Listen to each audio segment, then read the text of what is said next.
जय हिंद दोस्तों, मेरा यूट्यूब चैनल में आप लोग का फिर से स्वागत है। तो आज एक और हम लोग मर्चेंट नेवी के जीपी रेटिंग कोर्स का जीएस के ऑनलाइन एग्ज़ाम का चैप्टर कंप्लीट करेंगे, जो फाइनल एग्ज़ाम के ऑनलाइन एग्ज़ाम के लिए मोस्ट इम्पॉर्टेंट है। तो चलिए दोस्तों शुरू करते हैं। नंबर 1 क्वेश्चन दोस्तों पूछा गया है, gyro compass is use for determining the. देखिए, जहाज़ पर दो टाइप के कंपास होते हैं। एक जायरो कंपास होता है जो इलेक्ट्रिक पावर से चलता है, और एक जो मैग्नेटिक कंपास होता है जो पृथ्वी के चुंबकीय शक्ति के कारण चलता है। तो जो जायरो कंपास होता है वो किसके द्वारा डिटरमाइन होता है, यानी वो क्या कोर्स बताता है, तो वो ट्रू कोर्स बताता है। यानी जो जायरो कंपास बताएगा वो एग्जैक्ट डायरेक्शन बताएगा कि किस डायरेक्शन में आपको क्या चीज़ें हैं। GPS global position fixing system full form होता है। तो GPS give the ship position. जो जहाज़ का जीपीएस होता है, जीपीएस सिस्टम, वो क्या करता है, तो जहाज़ का पोजीशन बताता है। हर एक मोबाइल में भी आपका जीपीएस होता है, कार में भी जीपीएस होता है। तो आपकी मोबाइल कहाँ है, आपका कार कहाँ है, तो उसी तरह आपका शिप कहाँ है, वो चीज़ें बताता है। तो लेकिन ये चीज़ें आप किसके द्वारा मेज़र करते हैं, तो वो लेटीट्यूड और लॉन्गिट्यूड द्वारा मेज़र करते हैं, यानी अक्षांश और देशांतर के द्वारा मेजरमेंट करते हैं। Number 3, all round light shown by the power driven vessel. बोल रहा है कि एक ऑल राउंड लाइट है वो किस में शो करेगा, एक जहाज़ में, when vessel not under command. अगर आपका जहाज़ आपके अंडर कमांड नहीं है, यानी इंजन फेलियर हो गया है, या कुछ ऐसा जहाज़ पर सिचुएशन हो गया है जिस जहाज़ को आप कंट्रोल नहीं कर सकते हो, तो उस समय आप कौन सा नाइट सिग्नल शो करोगे, यानी कौन सा लाइट विजुअलाइज करोगे। तो उस समय हम लोग क्या करेंगे, तो 2 red light in a vertical line. 2 red light क्या करेंगे, वर्टिकल लाइन में लटका देंगे। तो कोई सामने वाला जहाज़ होगा तो समझ जाएगा कि इसके जहाज़ कंट्रोल में नहीं है, इससे दूर से हटो। Tachometer is an instrument which display the. बोल रहा है कि जो जहाज़ में टेकोमीटर इंस्ट्रूमेंट होता है वो क्या चीज़ को शो करता है। तो देखिए, जो जहाज़ का प्रोपेलर होता है, यानी जो जहाज़ की पंखी होती है जो पानी को चीर कर आगे बढ़ती है, तो वो जो टेकोमीटर होता है ना, वही बताता है कि 1 मिनट में जहाज़ का प्रोपेलर कितनी बार घूमता है। तो रेवोल्यूशन पर मिनट ऑफ दी प्रोपेलर, जहाज़ का जो प्रोपेलर है, जहाज़ का जो पंखी है, वो 1 मिनट में कितनी बार घूमता है, वही टेकोमीटर शो करता है। Arc of visibility of the stern light. देखिए, जहाज़ में बहुत सारी लाइट होती है, तो जहाज़ में एक लाइट होती है जो पीछे की तरफ होती है, सबसे पीछे होती है, उसको बोलते हैं स्टर्न लाइट। तो जो स्टर्न लाइट, जो जहाज़ के सबसे पीछे वाला लाइट होता है, उसका आर्क ऑफ विजिबिलिटी, यानी वो कितना दूर तक, यानी कहने का मतलब है कि वो उसका जो डिग्री होता है, कितने डिग्री तक वो दिखाई दे सकती है, दूर नहीं, वो कितने एंगल तक दिखाई दे सकती है। तो आर्क ऑफ विजिबिलिटी लाइट होता है उसका, वो 135 डिग्री, यानी 135 डिग्री तक उसको आप देख सकते हैं। ठीक है, देखिए इसमें थोड़ा एक और क्लियरिफाई करते हैं। देखिए, जो स्टर्न लाइट होता है उसका 135 डिग्री होता है, और ये येलो कलर का होता है। और जो आपका साइड लाइट होता है, पोर्ट साइड रेड लाइट होता है, और star board side green light होता है, तो उसका आर्क ऑफ विजिबिलिटी 112.5 डिग्री होता है। और जो मस्टर्ड लाइट होता है, यानी जो मेन लाइट होता है, उसकी विजिबिलिटी होती है 125 डिग्री। ठीक है, तो यही तीनों लाइटें हैं। तो ये सारी चीज़ें आप याद रखिएगा। ठीक है, number 6, the presence of fog. Fog माने क्या होता है, कुहासा। मिस्ट माने फॉग में लगा नमी। फॉलिंग स्नो, यानी बर्फ़ का कुहारा, बर्फ़ गिर रहा है। हैवी रेन स्टॉर्म, लगातार वर्षा, यानी स्पीड में वर्षा हो रही है। इस कॉन्साइडर एस, ये जब चीज़ें होंगी तो क्या चीज़ होगी, जहाज़ पर क्या होगा, तो रेस्ट्रिकेटेड विजिबिलिटी, यानी आपको देखने में क्या होगा, तो बहुत दिक्कत होगा कि सामने कौन सी चीज़ है। ठीक है, global maritime distress safety system, इसका फुल फॉर्म होता है। तो इसका कहाँ यूज किया जाता है, तो जाहिर सी बात है कि इसका यूज सेफ्टी सिस्टम में किया जाता है। तो फॉर डिस्ट्रेस सेफ्टी सिस्टम, कहने का मतलब ना, जो GMDSS होता है ना, वो डिस्ट्रेस सिग्नल देता है। डिस्ट्रेस मतलब इमरजेंसी सिग्नल। इमरजेंसी सिग्नल माने क्या होता है कि जहाज़ मुसीबत में है तब डिस्ट्रेस सिग्नल देते हैं। तो इसलिए इसका फुल फॉर्म होता है global maritime distress safety system. तो ये क्या करता है, डिस्ट्रेस सिस्टम देता है मुसीबत में। Purpose of and the hand lead line. देखिए, जो हैंडलेड लाइन होता है ना, हैंडलेड लाइन का मेन यूज़ होता है ना कि सेलो वाटर। सेलो वाटर कहने का मतलब है जहाँ पानी की गहराई 30 मीटर से कम होती है। मे भी 30 या 20 मीटर कॉन्फिडेंस नहीं है, लेकिन आप इंस्ट्रक्टर सर से पूछ लीजिएगा। यानी कहने का मतलब है कि जहाँ सेलो वाटर उसी को कहते हैं जहाँ पानी की गहराई कम होती है। तो पानी की गहराई कम होगी ना, तो उसको मापने के लिए हम लोग क्या करते हैं, तो हैंडलेड लाइन का यूज़ करते हैं। रस्सी में बढ़ना एक कैविटी होल होता है, उसको फेंकते हैं और वही पानी में बताता है। तो depth of the water shallow line में, ठीक है, सेलो वाटर में। Number 9, day signal for the vessel constrained by her draught. Constrained by her draught होता है तो उसका डे सिग्नल क्या होता है। नाइट सिग्नल में तो कुछ और यूज़ करेंगे, लेकिन जब डे सिग्नल होगा तो डे सिग्नल में हम लोग क्या कर देंगे, तो एक सिलेंडर शेप क्या करेंगे, फोक्सल में लटका देंगे। एक सिलेंडर शेप का फोक्सल में लटका देंगे। एक कोर्स रिकॉर्डर रिकॉर्ड द, देखिए जहाज जब चलती है ना तो उसमें एक कोर्स रिकॉर्डर होता है। वो आप जिस एंगल से जाओगे, जिस डायरेक्शन से जाओगे, जिस देश से होकर जाओगे, वो सारे चीज़ों को वो क्या करेगा, रिकॉर्ड करके रखेगा कि जहाज़ में कभी एक्सीडेंट होगा या जहाज़ में कोई इमरजेंसी होगा या जहाज़ पर कुछ पायरेसी अटैक होगा तो कोर्स रिकॉर्डर निकाला जाएगा और चेक किया जाएगा कि आपको जो ऊपर से ऑर्डर मिला था उस ऑर्डर को फॉलो करते हुए जहाज़ में गए हो कि नहीं गए हो। तो कोर्स रिकॉर्डर क्या करता है, तो कोर्स स्ट्रीट को हमेशा रिकॉर्ड करके रखता है। Number 11, the day time signal for the power driven vessel at the anchor is black. कहने का मतलब है कि जहाज दिन में क्या की है, तो एंकर डालकर खड़ी है। पोर्ट लिमिट एरिया में एंकर को डालकर क्या की है, खड़ी है। तो उस समय डे सिग्नल हम क्या करेंगे, तो एक छोटा सा नहीं, एक बड़ा सा ब्लैक बॉल को क्या करेंगे, तो जहाज के सबसे आगे वाले डेक में लटका देंगे। तो क्या करेंगे, ball hosted on the four past of the vessel, यानी फोक्सल डेक में एक ब्लैक बॉल को लटका देंगे। Number 12, the autopilot is use in. जहाज में जो ऑटो पायलट होता है उसका हम लोग क्या यूज़ करते हैं। जहाज में ऑटो पायलट कब यूज किया जाता है, तो जहाज में जो ऑटो पायलट होता है वो हमेशा क्या किया जाता है, तो ओपन सी में, यानी जब जहाज बीच समुंदर में चल रही है तभी उस समुंदर में हम लोग क्या करते हैं, तो ऑटो पायलट का यूज़ करते हैं। पोर्ट लिमिट एरिया में हम लोग क्या करते हैं, स्टीयरिंग का यूज़ करते हैं। द ब्लिप्स फ्रॉम द साट, जो साट होता है सर्च एंड रेस्क्यू ट्रांसपोंडर, तो ये जो साट होता है ना, तो साट में ब्लिप कब आएगा, तो जब वो 3 सेंटीमीटर रडार में स्कैनर में क्या करेगा, शो करेगा। 3 सेंटीमीटर रडार स्कैनर तक साट का ब्लिप शो करता है। नंबर 14, एक compass bearing of 4-5 degree means. देखिए मान लीजिए कि एक कंपास हो गया, कंपास में नॉर्थ हो गया, ठीक है, नॉर्थ साउथ, ये आपका हो गया ईस्ट, ठीक, और ये आपका हो गया वेस्ट, और ये आपका हो गया नॉर्थ, ये आपका हो गया साउथ। तो 45 डिग्री यहाँ पर आएगा तो नॉर्थ ईस्ट के बीच में आएगा, तो बियरिंग ऑफ नॉर्थ ईस्ट, यानी कितना डिग्री हो जाएगा हम लोग को दोस्तों, बियरिंग ऑफ नॉर्थ ईस्ट। समझ गए होंगे आप लोग, 45 डिग्री में बियरिंग ऑफ नॉर्थ ईस्ट आ जाएगा। Number 15, echo sounder give. जो जहाज में एक इको साउंडर इंस्ट्रूमेंट होता है वो क्या करता है, तो एक साउंड भेजता है, ठीक है, जो समुद्र की सी बेड से टकराकर, समुद्र की तली से टकराकर वापस आता है और हम लोग डिस्टेंस माप लेते हैं। तो जहाज का जो कील पार्ट होता है, बॉटम पार्ट, वहाँ से लेकर समुद्र की गहराई को क्या करता है, मापता है। तो depth of water under the ship bottom, जहाज के बॉटम पार्ट से लेके समुद्र की गहराई को।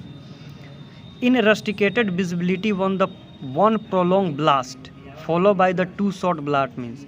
मान लीजिए कि एक प्रोलॉन्ग ब्लास्ट मारा, भों फिर भों भों, तो इसका मतलब क्या होगा, तो इसका मतलब हो जाएगा नॉट अंडर कमांड, यानी हमारी जहाज हमारे कमांड में नहीं है। The echo sounder give the depth of, जो इको साउंडर होता है वो किसका डेप्थ बताता है, तो सी बेड, यानी समुद्र की गहराई का। Finished with the well stand for, देखिए कहने का मतलब है कि अगर जहाज का कह दिया हम लोग फिनिश्ड वेल, विथ मतलब क्या होता है, तो इसका मतलब होता है helm seems no longer required, यानी अब जहाज की स्टीयरिंग करने की आपकी ज़रूरत नहीं है।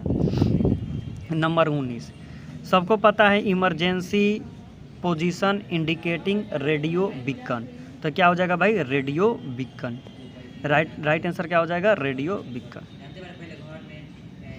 Arc of visibility of the side light, पहले ही मैंने बताया था, port side red light, starboard side green light, और आर्क ऑफ विजिबिलिटी क्या हो जाएगी, कितना डिग्री एंगल तक आप इसको देख सकते हैं, तो 112.5 डिग्री एंगल तक देख सकते हैं। Inter cardinal point of an magnetic compass, देखिए मैग्नेटिक कंपास होता है ना, इसमें टोटल 32 पॉइंट होते हैं, ठीक है, ये नॉर्थ हो गया, ये ईस्ट हो गया, ये वेस्ट हो गया, ये साउथ हो गया, इसमें आ जाएगा नॉर्थ ईस्ट, तो और इसमें आ जाएगा साउथ ईस्ट, इसमें हो जाएगा साउथ वेस्ट, इसमें हो जाएगा north west.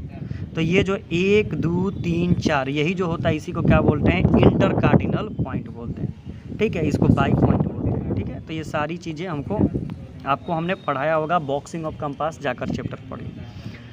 Transceiver is an radar compromise of, जो रडार होता है वो क्या करता है, तो बोथ, वो जो रडार होता है वो ट्रांसमिट भी करता है एंड रिसीव भी करता है। व्हाट इज़ बनवास, देखिए जहाज़ में जो होता है ना, जैसे लोको पायलट जो ट्रेन में होते हैं वो भी क्या करते हैं कि ट्रेन को चलाते हैं, तो वहाँ पर एक टाइम फिक्स होता है कि एक एक मिनट पर ना पुश बटन को पुश करना पड़ेगा, नहीं तो जहाज़ में ट्रेन में ऑटोमेटिक ब्रेक लग जाता है। तो उसी प्रकार जहाज़ में भी ऐसा ही सिस्टम बना गया है कि रात को अगर आपको एक आदमी को जहाज़ के ब्रिज में भेजा गया है कि भाई आप वॉच करते रहो, जहाज़ चल रही है, कोई आसपास आदमी नहीं है, तो क्या करेगा, जहाज़ में जाएगा, किसी को पता ही नहीं है, जहाज़ के ब्रिज में कोई कैमरा ही नहीं होता, वो जाकर जहाज़ पर के ब्रिज में क्या करेगा, सो जाएगा 4 घंटा का ड्यूटी पूरा करके घर आ जाएगा, अपने रूम में आ जाएगा। तो और मान लीजिए कि वो जहाज़ में जाकर ऊपर ब्रिज में सो गया, वॉच कीपिंग ठीक से नहीं कर रहा है, वॉचेस ठीक से नहीं कर रहा है, जहाज़ के सामने कोई जहाज़ आ गई और टकरा गया, तो इस चीज़ से बचने के लिए क्या किया गया है ना कि ब्रिज में बनवास लगा दिया गया। बनवास का पूरा नाम होता है bridge navigation watch alarm system. ये क्या किया जाता है, तो यहाँ पर एक 10 मिनट या 5 मिनट का टाइम लगा दिया जाता है। 10 मिनट के बाद आपको जाकर वहाँ पर बनवास में एक बटन होता है, उसको पुश करना पड़ता है या उसके सामने से आपको गुजरना पड़ता है। अगर 10 मिनट या 5 मिनट जो टाइम फिक्स करते हैं कैप्टन, अगर उस सिचुएशन में उस टाइमिंग में आप बनवास के सामने जाकर उसको बटन को पुश नहीं करेंगे या उसके सामने से होकर नहीं गुजरेंगे, तो ऑटोमेटिक अलार्म कैप्टन के केबिन में चला जाएगा कि 10 मिनट के अंदर कोई एक्टिविटी नहीं हुई है। तो कैप्टन सर समझ जाएंगे कि बंदा ऊपर जहाज़ पर वॉच नहीं कर रहा है, जहाज़ चला नहीं रहा बल्कि सो गया है, तो इसीलिए इसको लगाया जाता है। तो इसी को बोलते हैं bridge navigation watch alarm system, ठीक है। Gyro error is accused by the, बोल रहा है कि जहाज़ में 2 टाइप के कंपास होते हैं, एक जायरो कंपास होता है, एक मैग्नेटिक कंपास होता है। तो कंपास में भी ईरर, कंपास में भी फॉल्ट आ सकता है। तो जो जायरो कंपास में ईरर होता है वो किसके कारण होता है, तो जायरो कंपास जो होता है वो इलेक्ट्रिसिटी से चलता है। तो मान लीजिए कि जब इलेक्ट्रिसिटी में डिफ़ॉल्ट होगा ना, तो अभी क्या हो जाएगा, तो ईरर आएगा, यानी wear and tear of the its part and और इलेक्ट्रिकल फॉल्ट, ठीक है, तभी जहाज़ में ईरर आएगा कंपास में। The change over of the steering from the hand to the autopilot is always done by the, बोल रहा है कि जहाज़ का स्टेयरिंग हैंड से ऑटो पायलट में कब चेंज करेंगे, किसके कहने पर चेंज करेंगे, तो by the rating on watch under the supervision of officer of watch keeper. जो वहाँ पर ऑफिसर ऑफ वॉच कीपर होगा जहाज़ में ब्रिज में, वही बोलेगा, तो उसी के अकॉर्डिंग हम लोग क्या करेंगे, तो चेंज करेंगे, ठीक है। Number 26, when a gyro compass reads higher than the true compass the gyro error is name, बोल रहा है कि जायरो कंपास है, उसमें देना था 238 डिग्री और वो दे दिया 240 डिग्री, तो उसे कौन सा ईरर करेंगे, तो ज़्यादा दिया है तो उसको क्या बोलेंगे, हाई कंपास बोलेंगे, क्या बोलेंगे, high. Number 27, Android barometer means, देखिए जो एंड्रॉयड बैरोमीटर होता है, बैरोमीटर का काम होता है एटमॉस्फेरिक प्रेशर को मापना, तो उसी तरह जहाज़ में भी क्या होता है, तो एंड्रॉयड बैरोमीटर होता है, वो क्या करता है, तो एटमॉस्फेरिक प्रेशर को मापता है, तो atmospheric pressure of the atmosphere, ठीक है। अब इसको थोड़ा कॉम्प्लिकेटेड है, इसको आसानी से समझते हैं, अगर सही होगा तो सही होगा, नहीं तो कोई बात नहीं है। A power driven vessel A and B, 2 जहाज है, एक ए है एंड एक बी है। A crossing and 1 collision course at the open sea, मान लीजिए वो एक दूसरे को क्रॉस कर रहे हैं और हो सकता है कि कोलिजन की संभावना है। कोलिजन का मतलब होता है आमने सामने से टकरा जाना। B is a 1 starboard side, जो बी जहाज है वो स्टारबोर्ड साइड में है, तो व्हाट शेल ए डू, तो उस सिचुएशन में जहाज ए को क्या करना चाहिए, तो जहाज ए क्या कर देगा भाई, तो जहाज ए कर देगा alter the course starboard and pass the stern by the B, वह स्टारबोर्ड साइड में जाएगा और जो जहाज बी है उसके पीछे वाले भाग से होकर गुजरेगा, ठीक है। Duty of helmsman does not include, helmsman का मतलब होता है कि देखिए लुक आउट अलग होता है और हेल्प्समैन अलग होता है। ए भी ही लुक आउट होता है और ए भी ही हेल्प्समैन होता है, लेकिन देखा जाता है कि उसकी ड्यूटी किस में लगी है। अगर उसको लुक आउट में रखा गया है तो जहाज़ का स्टीयरिंग नहीं करेगा, बल्कि बायनाकुलर दूरबीन लेके जहाज़ के चारों तरफ, आगे की तरफ, आसपास देखेगा कि कोई चीज़ है जहाज़ के नज़दीक तो नहीं आ रही है, तो वो हेल्प्समैन की वो क्या बोलते हैं, लुक आउट की ड्यूटी हो। लेकिन जो हेल्प्समैन की ड्यूटी होती है उसका एक ही काम होता है कि जहाज़ का स्टीयरिंग करना, बस, उसके अलावा कुछ नहीं करता। तो duty of helmsman does not including, duty of helmsman में इसमें क्या चीज़ इंक्लूड नहीं होगा, तो steering the ship on the order the course, वो तो करेगा, स्टीयरिंग करेगा ही करेगा। Reporting the steering order the give the my master, master जो आपको करेगा कि पोर्ट 45 डिग्री, तो वो पोर्ट 45 डिग्री पे घुमाएगा और रिपोर्ट भी करेगा कि steering 45 degree sir, keeping look out, वो लुक आउट नहीं करेगा, उसकी ड्यूटी लुक आउट की नहीं होती है, सिर्फ स्टेयरिंग की होती है। What is the required for the all large cargo ship on the हर fo'c'sle deck for the making sound signal. Sound signal जब एक है फोक्सल डेक में, साउंड सिग्नल के लिए क्या यूज़ किया जाता है, तो एक बैल यानी एक घंटी का यूज़ किया जाता है, टन टन घंटी मारती है। The chart provider information on the weather to the mariners in the cold. देखिए हर एक जहाज़ पर और हर एक पानी जहाज़ पर भी हो गया और हवाई जहाज़ पर भी एक चार्ट भेजा जाता है। वो क्या करता है, तो मौसम की जानकारी देता है, तो उस चार्ट को क्या बोलते हैं, तो मेट्रोलॉजिकल चार्ट बोलते हैं। ठीक है। What is the action taken by the two vessel at the sea for passing clearing by the reciprocal course. ये एक क्वेश्चन हम लोग पूछ रहे हैं, आप लोग कैप्टन सर से पूछिएगा, sir what do you mean by the reciprocal course. देखिए कोई भी कोर्स जो होता है ना, 360 डिग्री से अगर वो ज़्यादा जाता है तो उसी को बोलते हैं रेसिप्रोकल कोर्स। 360 डिग्री जाएगा तो उसको 360 डिग्री में से घटाना होता है। तो आप सर से पूछिएगा, आपको सर बहुत अच्छा से समझाएंगे कि रेसिप्रोकल कोर्स क्या होता है। ठीक है। तो रेसिप्रोकल कोर्स में क्या होता है, तो one the course and the starboard each alter the course to the port, यही हम लोग मान के चलते हैं। देखिए मेरे को इतना नॉलेज नहीं है रेसिप्रोकल कोर्स के बारे में, ये मास्टर लेवल का सवाल पूछा है तो सर से आप लोग पूछिएगा। ए ship green light is visual from the right ahead. एक जहाज़ जो है उसका ग्रीन लाइट दिखाई दे रहा है अहेड में, तो उस समय हम लोग क्या करेंगे, तो 2 point out the starboard beam, इसका हम लोग डायरेक्शन देंगे। लुक आउट ड्यूटी, अभी मैंने बताया कि जो जहाज़ में स्टीयरिंग करता है वो हेल्प्समैन होता है, और जब वही आदमी की अगर लुक आउट ड्यूटी लग जाएगी, दूरबीन से चारों तरफ, बाइनोकुलर से चारों तरफ देख कर रिपोर्ट करेगा, तो उसको लुक आउट मैन बोलते हैं। तो उसकी ड्यूटी क्या होती है, तो उसकी यही ड्यूटी होती है स्टे अलर्ट, अलर्ट कहलाता है वो, रिपोर्ट एंड शिप और land observe to the officer of watch keeping. जो वहाँ पर सेकंड ऑफिसर या थर्ड ऑफिसर होंगे या चीफ ऑफिसर होंगे, वो उनको इन्फॉर्म करेगा कि भाई देखो इतना दूरी पर ये जहाज़ या ये ऑब्जेक्ट दिखाई दे रहा है जिससे मेरे लग सकता है कि जहाज़ को खतरा है। ठीक है, वही करता है।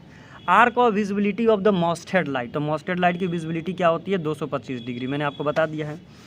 नाविक, देखिए हर एक देश का नाम अलग अलग जीपीएस का नाम होता है। रसिया का जीपीएस का नाम अलग होता है, अमेरिका का जीपीएस के नाम अलग होता है। उसी तरह कि इंडिया का जो जीपीएस है ना, इंडिया का जीपीएस के नाम रखा गया है नाविक। ठीक है, क्या नाम रखा गया है, नाविक। चलिए आप लोगों से मैं एक क्वेश्चन पूछ रहा हूँ, देख रहा हूँ कितने लड़के मन लगाकर अभी जीपी रेटिंग का पढ़ाई कर रहे हैं कि नहीं। नाविक का आप लोग फुल फॉर्म बताइए कि नाविक का फुल फॉर्म क्या होता है, कमेंट में आप लोग कीजिए। Number 37, a power driven vessel under way when the falls to understand the action of the over vessel. 5 short and repeated blast, चलिए shall sound at least 5 short and repeated blast on the vessel. चलिए देखते हैं, इसका तो मेरे को पता नहीं है क्या होता है। A power driven vessel A and B are the crossing by collision record open sea. अब शुड बी, बी क्या करेगा, ए सिचुएशन में था कि वो बाहर से माने स्टर्न से निकलेगा, लेकिन जब वही काम बी करने के लिए बोलेगा तो बी कुछ नहीं करेगा, बी अपना कोर्स को मेंटेन करेगा और फुली स्पीड में आगे निकल जाएगा, कोलिजन नहीं होगा। Equator divided our earth into 2 equal hems, that is called hemisphere. ठीक है, उसको क्या बोलते हैं, हेमीस्फीयर। VH है वेरी हाई फ्रीक्वेंसी, वो एक प्रकार का माइक है, इंस्ट्रूमेंट है जिस पर हम लोग क्या करते हैं, बात करते हैं। ये इसका इंटरनेशनल कॉलिंग चैनल भी बोलते हैं, इसको इमरजेंसी चैनल भी बोलते हैं, इसको डिस्ट्रिक्ट चैनल भी बोलते हैं और इसको चैनल 16 भी बोलते हैं। ठीक है, तो VHF का क्या काम होता है, तो transmit and receiving voice communication, ये कम्युनिकेशन के लिए यूज होता है। What light and overtaking vessel can be see the vessel being the overtaken. एक जहाज आपको ओवरटेक कर रही है तो उस समय आप उसका कौन सा लाइट देखेंगे, तो उस समय हम उसका स्टर्न लाइट को देखेंगे, पीछे वाली लाइट को। मेज the word course with the most suitable answer. Course क्या करता है, तो कोर्स एंगल किस एंगल से जा रहे हैं उसी को क्या करता है, तो मापता है। 43, if fog the radar give Eeco of. मान लीजिए कि कुहासा है तो रडार आपको क्या देगा, तो other ship as well as land obstacles, आपको अदर शिप की जानकारी देगा और आपके आसपास कोई ऑब्जेक्ट तो नहीं है उसकी भी जानकारी देगा। मेज the term 1 prolong blast follow by the 3 short blast, which is the most suitable answer. Vessel being toward, इसका राइट हो जाएगा, वेसल क्या कर रही है, तो टूवर्ड कर रही है। 45, means the word restricted in her ability to manoeuvre with the suitable answer. क्या हो जाएगा, 1 prolong blast, 1 prolong follow by the 2 short blast. देखते हैं, ये तो मेरे को पता नहीं है, फिर भी सबमिट करते हैं।